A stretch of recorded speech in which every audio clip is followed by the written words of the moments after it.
स्कर्दू और गिरदुनवा में बर्फबारी का नया सिलसिला शुरू। 80% बालाई इलाकों का ज़मीनी राबता मुनक़ता। ख़राब मौसम और बर्फबारी के बायस परवाज़ें भी मनसूख हो गईं। इंतज़ामिया की जानिब से बताया गया है कि बर्फबारी में गैर ज़रूरी सफ़र से गुरेज करें। स्कर्दू और गिरदुनवा में बर्फबारी का नया स्पेल शुरू हो चुका है।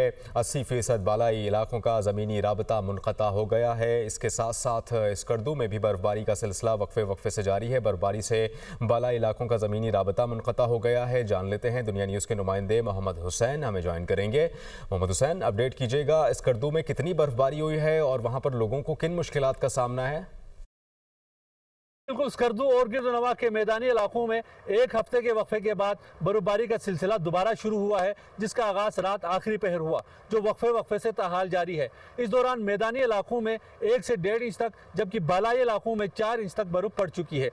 बर्फबारी के बाद शहरी इलाकों में मामूलात ज़िंदगी सख्त मुतासिर हो रही हैं। शहर की सड़कों पर ट्रैफिक की रवानी में वाज़ी कमी दिखाई देती है, जबकि बाज़ारों में ख़रीदारों का रश भी बहुत कम हो गया है।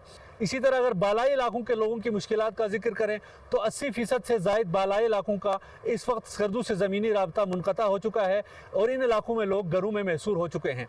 मौसम की ख़राबी और बर्फबारी की वजह से स्कर्दू और इस्लामाबाद के दरमियान परवाज़ें भी मनसूख हो गई हैं।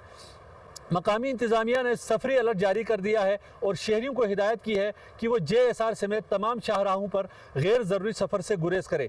महकमे मौसमियात की पेशेनगोई के मुताबिक बर्फबारी का ये नया सिलसिला अगले 2 से 3 दिन तक वक्फे से जारी रहने का इम्कान है। जी।